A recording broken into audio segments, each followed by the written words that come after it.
Hello, I'm Chris.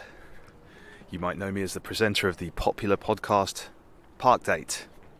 There are two things I want to tell you today.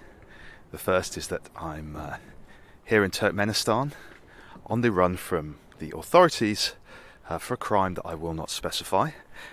I've so far evaded capture. The second I wanted to let you know is that Park Date has been nominated for 2 awards. The Independent Podcast Awards.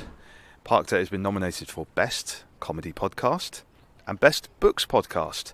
So thank you all for listening, subscribing and reviewing.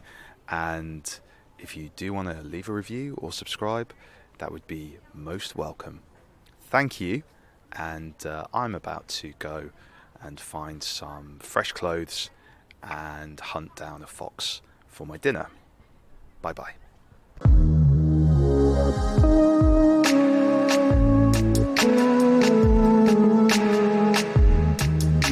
Hello and welcome to Park Date. Here's a new episode for you, and today we have the amazing Simon Calder. Simon is probably the most famous travel journalist that you know. You recognise him from numerous TV and radio appearances. During the pandemic, Simon's insight was absolutely essential. His videos that he posted on socials kept us abreast of the world we were living in, which seemed to be getting completely out of control, and how we could live with the restrictions and manage to move around in our own countries and travelling between other countries was so complicated, and Simon was the person that we always turn to first. So for that we'll be eternally grateful. Simon is also an incredibly lovely guy. He's had all kinds of experience in the travel industry, from working at Gatwick Airport, as we'll find out, back in the day, to travelling around the world and writing for The Independent, probably longer than anyone else has written for The Independent. So, without further ado, here is the episode. And as usual, please do leave us a review and tell us what you think. Leave us a review on Apple Podcasts or wherever you get your podcasts, and follow us on socials at Park Date Podcast. Enjoy this episode.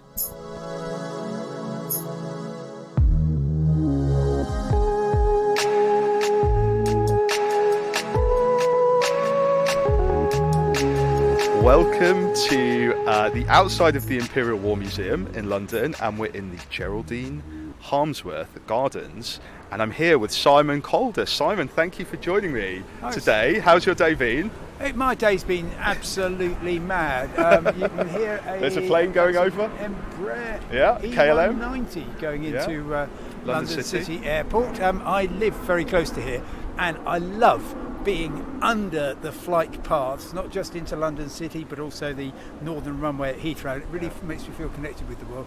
But today has been an utter shambles. It began at British time, 4:45 in the morning, waking up in a godforsaken chambre d'hôte in the French Pyrenean town of Saint-Jérôme, eating a hurried breakfast, catching a bus to a railway station, catching a train to Toulouse, catching a metro, a tram, another bus to the airport, flying into Heathrow, waiting for what seemed like an eternity for a gate, getting off the plane, thinking, great, well, at least I'll be able to get a fast train into town, finding out that the entire wasn't happening. Fast line had been taken out, and catching the tube. So I've been running to catch up all day long, and as we speak, actually, I've just finished writing my views on the utterly shameful decision to axe the Birmingham to Manchester part of HS2, which is just the most, I think, desperate and despicable act of short-term politics that I have ever seen, and it is frankly a national disgrace. And we've seen a few of those recently. Well, yeah, but honestly, and I of course I have no time at all for the current government's attitude towards transport and travel. But the Labour Party, who 2 weeks ago said, yep, they were going to build the whole thing in full with Northern Powerhouse Rail, they're now saying, no, actually we don't know. And that, I think, is just any of the current generation of politicians will, I think, rightfully be scorned for decades to come. Yeah, mate. Well, that's what a miserable start to your fantastic podcast. I'm sorry, but you catch me at a time of controversial start. Though, on the subject of, we know, Simon, so I've been writing, you might not know this, listeners, but I've been writing a book about trains and stations. It's great. It's coming out in 2024. Yeah. And just think of the number of birthdays and other events, including Easter, Christmas, that really Easter deserves your loved one to enjoy a work of great literary as well as transportational merit. I must say, the high point of that book is going to be Simon Calder's contribution, which is fantastic. Simon shares some stories of his time on the rails, but I kind of was talking about the infrastructure element of that, and reading about how, I didn't know, in Japan when they built the bullet train, very unpopular at the time, the politicians wanted to cancel it, the people didn't see the value of it. Now, you know, it's promoted as this great achievement around the world, and tourists go to ride the bullet train. I didn't realise that when they were building it in Japan there was no enthusiasm for it. No, so I guess it takes time. No, it takes vision. You have to look into the future. Yeah, you have to have vision, and actually the successive governments have been visionary about it. It started under the in the dying, I'm sorry to say, days of the Brown government. The coalition took it forward. Even Theresa May and Boris Johnson were in favour of it, but now don't get me started. But of course, across in France, you can barely, any mayor is desperate to get a high-speed station, even if it is somewhere like TGV, Aix-en-Provence TGV, which is some godforsaken motorway junction outside Marseille Airport. But they have the vision, and it's paying off. Good luck to them. Yeah, it's a funny business. Well, anyway, Simon, let's take a walk around. So we're in this part. We're outside the Imperial War Museum, and we can see these big guns that used to be on a battleship in front of us. And there's all these different gardens, isn't there? So we'll maybe take a look at some of the gardens, and we'll chat as we walk around. I guess this is a place that you know very well, isn't it? This park. 3 minutes from my house, and can I just mention we've just we had an appointment to meet at the Berlin Wall. Yes, we did. Because there is a slab of that desperate testimony to post-war vileness, and that's where we were just standing. Exactly. Yeah, we couldn't not mention the Peace of Berlin Wall, which is a fantastic memory of that era, isn't it? And it's good that they've got that here. It's a very, very interesting part. You can learn a lot about history while you're here. But there are these different gardens, aren't they? So we're going to have a look at this is the Tibetan Peace Garden. We're going to go in. Opened by the Dalai Lama. Right. Himself. It's nice. Have you ever talked to him, Simon? No, I certainly have not. But I like the way that this is just a kind of South London doesn't have great parks. At least sort of South Inner London doesn't have great parks. And the good thing about this one is that it's just a sort of a patch of green with the Imperial War Museum in the middle, but with lots of little individual themed gardens. Yes. So I suppose you could make a case for this being a theme park. Yes, of course. And it's there's a sort of pillar here with some thoughts of from 1999. Dalai Lama, 1999. I think human beings are passing through a crucial period in our development. Conflict and mistrust have plagued the last century. Well, they haven't done a great deal for this century. I was just thinking. Which brought immeasurable human suffering and environmental destruction. There we are. May it remain as a symbol to remind us that human survival depends on living in harmony and on always choosing the path of non-violence in resolving our differences. Something to remember. That's something that we could definitely take to heart. Well, I was going to ask you about some environmental stuff later, Simon, but seeing as we're here, and it mentions it on that kind of inscription, what are your views about, you know, the environment and the future of travel and how we kind of go forwards, but, you know, still being able to travel? Do you think there's a way where you can kind of hopefully protect the environment and we don't have to stay at home every day? Do you think there's a way forwards? Well, yes, and the default is that we just carry on exactly as we have done, and obviously, here we are going back to short-term political expediency, so targets on electric cars and other environmental measures have been put on hold because the Prime Minister thinks that people were more likely to vote Conservative if he says those things, which is just unspeakable. But there is no binary answer, of course. However, what you can do is, first of all, take the view, as I do, if you would like to, that travel wreaks a lot of damage on the planet. But travel, in the sort of broadest sense, including tourism, actually brings huge benefits to large parts of the world. Socially, for those of us lucky enough to travel widely abroad, and economically for host communities. But of course, air travel does a lot of damage. Road travel and sea travel also do a lot of damage. Rail travel not so much, but to regard it as a clean, zero impact form of transport, I think is wrong. So you can, as a society, decide what is an appropriate level of travel, and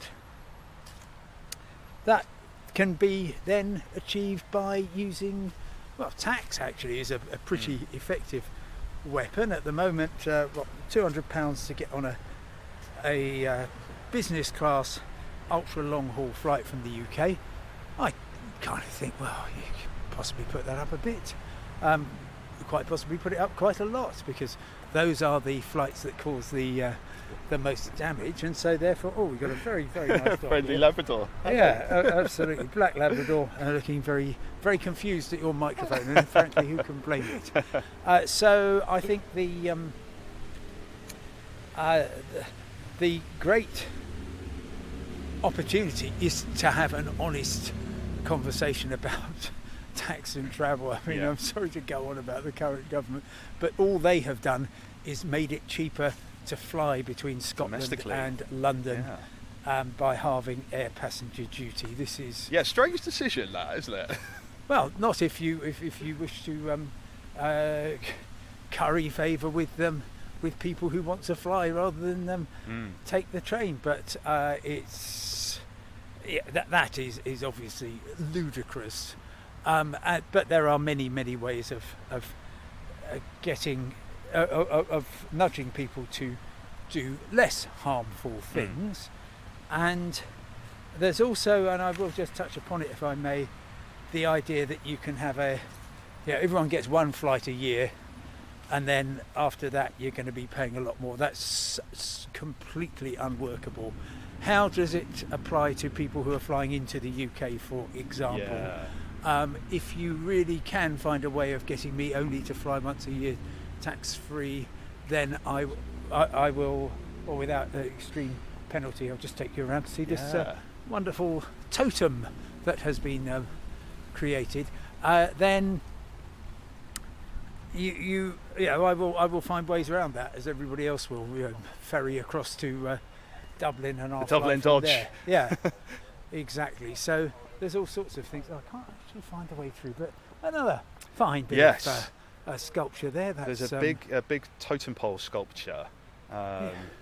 Just reminding us that we are all part of the same world, and slightly offset from a very attractive stand of trees, which are giving us a little bit of shade when we actually don't need it. But nice to see the beginnings of autumn there. And lots of dogs playing around in the park as well. Yes.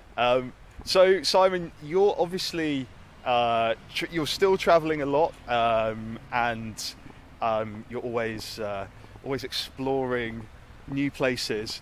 I wonder if people probably always ask you what your favourite place is. We won't ask that, but are there? You can if you want to. Are there? Well, are there? What I wanted to know, are there places that you've not been that you'd love to go to? Oh, so many of them. Yeah. Where to start? Where's on your list? Well, right. First of all, I don't particularly like the term bucket list. You know, things that you've absolutely got to do before you have to hang up your travelling boots, possibly due to no longer being alive. But I, of course, have an awful lot of places I want to go to. I've just come back from hiking through the Pyrenees. There's many great bits of walking I want to do across Europe. Maybe the Tatra Mountains, which I haven't fully explored, which straddle the border between Slovakia and Poland. Further afield, well, West Africa.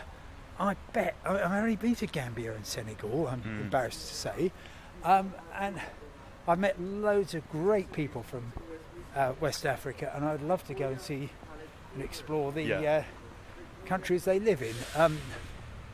So I will get around to that, and also Central Asia, Turkmenistan, Tajikistan, and also Iran. Again, I've heard great things about these places. Turkmenistan is supposed to be even madder than North Korea, and Iran, of course, really important nation with, I've heard, the most hospitable people on earth. Yeah. So that's just a sort of flavour, but mostly I just relish every opportunity, and of course there's parts of the UK I haven't yet visited, and near Europe and so on. So Germany I think is a particularly rich country in terms of the experiences it can deliver. I agree. Yeah, lots of nice things there. And it's funny, isn't it? I sometimes think, I don't know if you agree, Simon, people kind of follow, I don't know if we have a kind of pack instinct. It's like one person has been somewhere and then we all kind of want to go there. And to me, often the most interesting places are the ones that people don't go to, that are kind of off the beaten track somewhat. Germany's almost a kind of local example of that. People don't necessarily go travelling there as much as they do to other European countries, but it's got a lot to offer.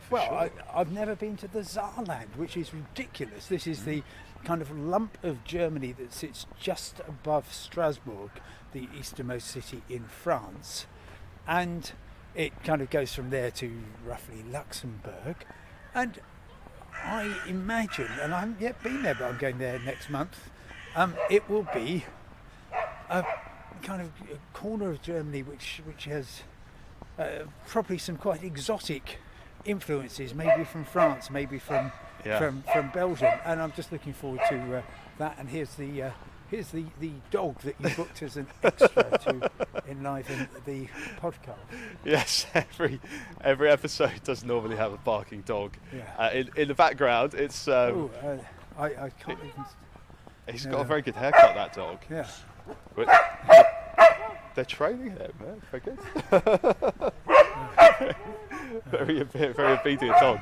I think it's interesting you mentioned Central Asia and Africa as well, Simon. I think those are places again which people don't go to very often. Africa's the big gap in my kind of travel knowledge. I've been to so few places in Africa and would love to go and see more of them. It must be.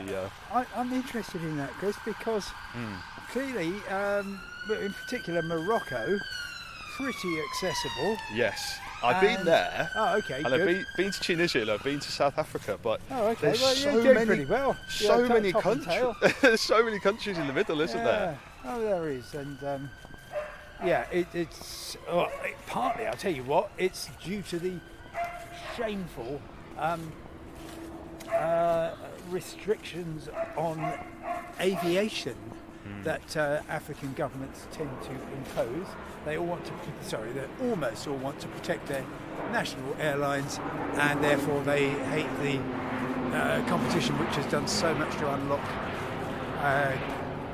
and democratise travel in Europe, and indeed in Southeast Asia, and it could so do the same in Africa, where very regretfully you don't have many Ryanairs, do you, in Africa? No, well, people Stelios tried it, and Yeah. very creditably, he tried a company called FastJet. But I understand quite a lot of people needed to be paid off before anything could happen, which was just a disaster for people. And I think between the two biggest cities in Africa, Cairo and Lagos, there's something like 1737 a day, whereas if you look at a route between two population centres like that in Europe or the US, you would have 20. Yes. So maybe some people will say actually well, it's good not having that much aviation, but my goodness, Africa needs it. We're just coming up here, Chris, to the Soviet War Memorial. Just a memory here, whatever people think about Russia and its absolutely vile invasion of Ukraine. The sacrifice made by the people of the Soviet Union was extraordinary. 27 million Soviet citizens and servicemen and women who died for the Allied victory in World War II. Yeah, massive death toll from the Soviet countries in World War II. So this is it looks like a person, perhaps? Yeah, a crouching figure with a bell above them, and the message in marble, "We shall remember them." Yeah. I wonder if we will. Yeah, and then in Russian as well. Yeah. How's your Russian? No, blocker, but I can have a go. Vechnaya vam pamyat. There we are. Da. Yes, so that is basically we will remember them. But yes, an odd thing to find in a park in South London, perhaps. Yeah. I think it's nice when you find these memories come to in the parks. World Garden. Well, yeah, let's go. So we've done. Let's go Tibet, over there. We've done Canada, and the Soviet War Memorial. And now we've got the whole world. The whole world in the garden. garden. I mean, I'd manage your expectations if I were you. And it looks as though it might actually be. Oh no, we're gonna put a call into Southwark Council to see if we can get it opened. Yeah. Oh dear. It is. I think we're in Lambeth now. Although you're quite right. This is the indistinct borderland between the London boroughs of Lambeth and Southwark. Is that why they put? Oh no, it's Southwark. It's definitely Southwark. But the other side of that road is that Lambeth. You're in Bandit country. That is Lambeth. So that's why they put the section of the Berlin Wall up. Yeah. To exactly. Here we are. Oh no!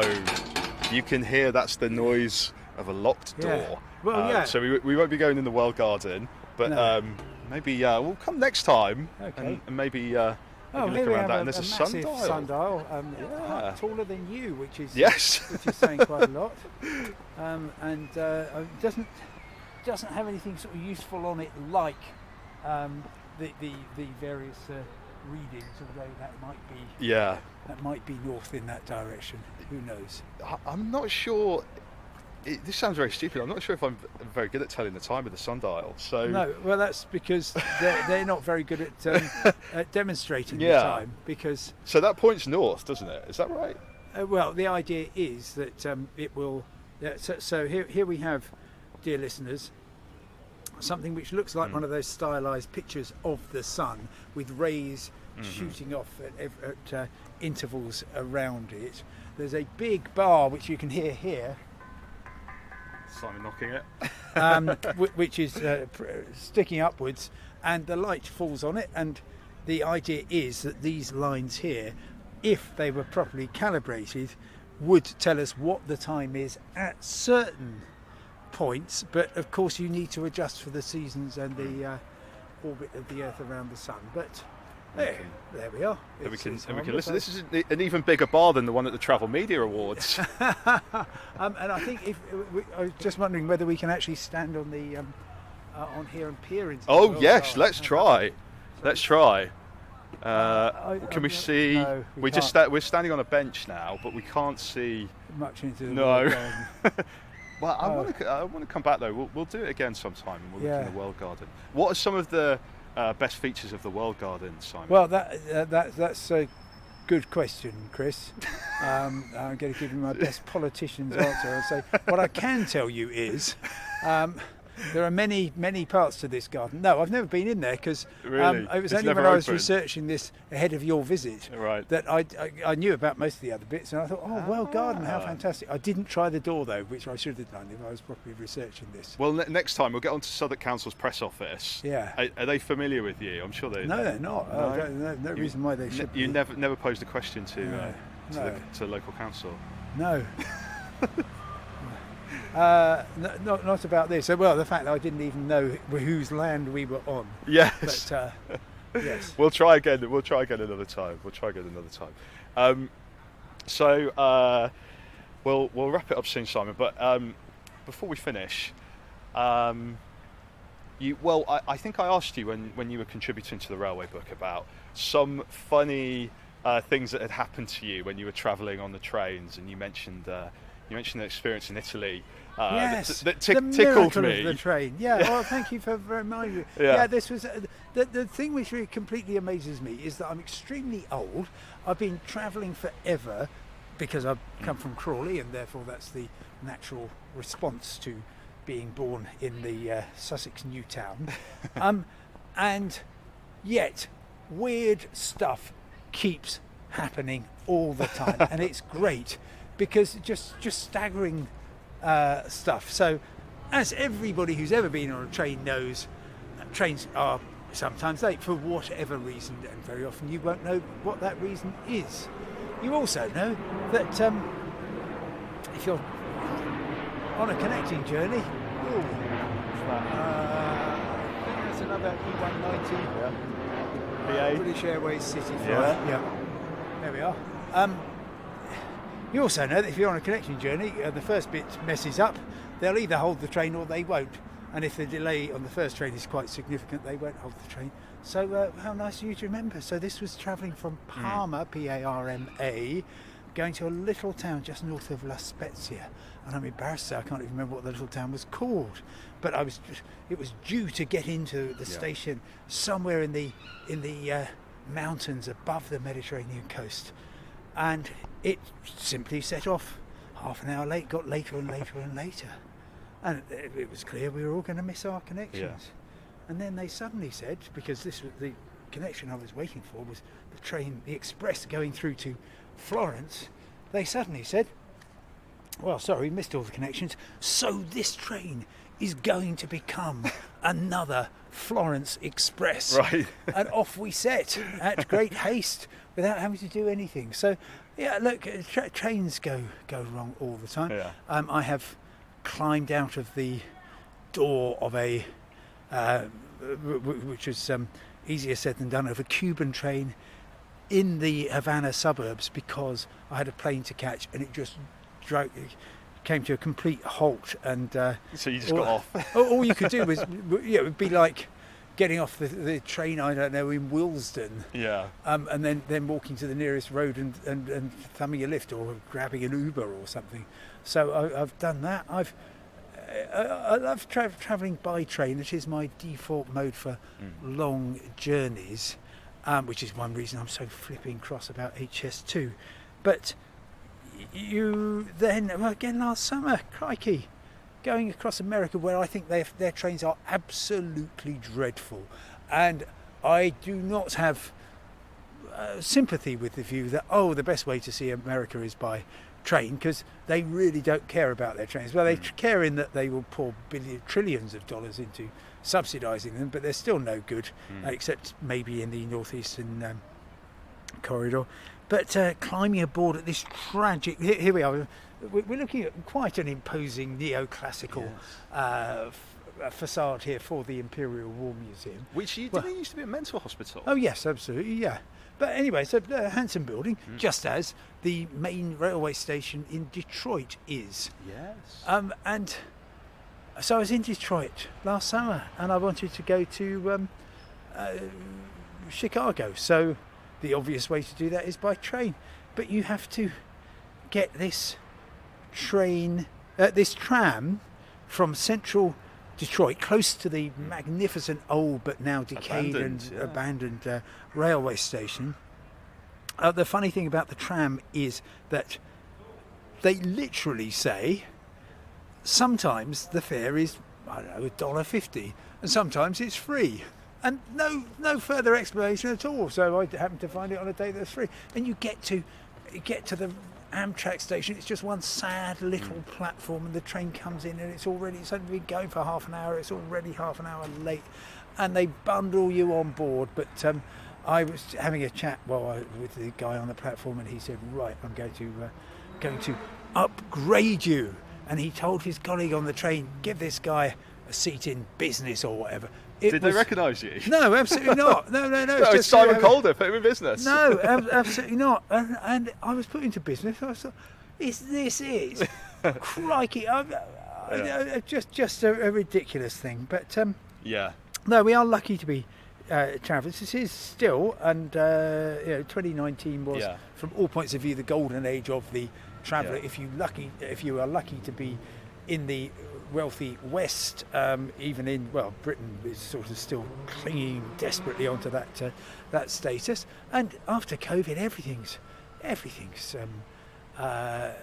more expensive, less choice, more hassle than it used to be. But frankly, being extremely old and knowing how awful things were, this is still the second best of times, and I'll take that. Yeah, that's a good way to end it. Just before we do, did you go on the monorail in Detroit? Because I always enjoy a trip around that. The most bizarre one-way circle monorail. It is the most.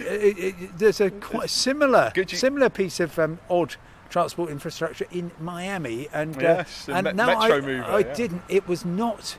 It wasn't working for whatever reason. I'm sure to do with COVID or something. But I tell me, Chris, what I missed. Oh well, it's literally a monorail that goes around in a circle, around about 7 stations. Very few passengers, as you might imagine.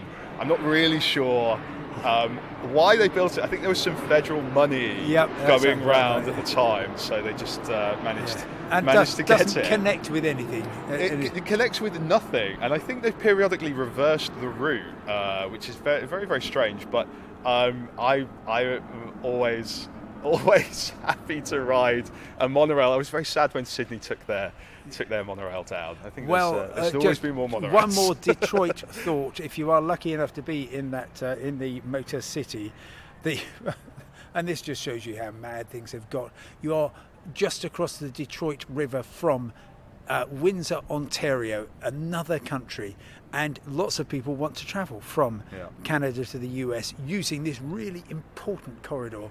And there is no public transport. That doesn't surprise me. I had to pay $50 for a taxi.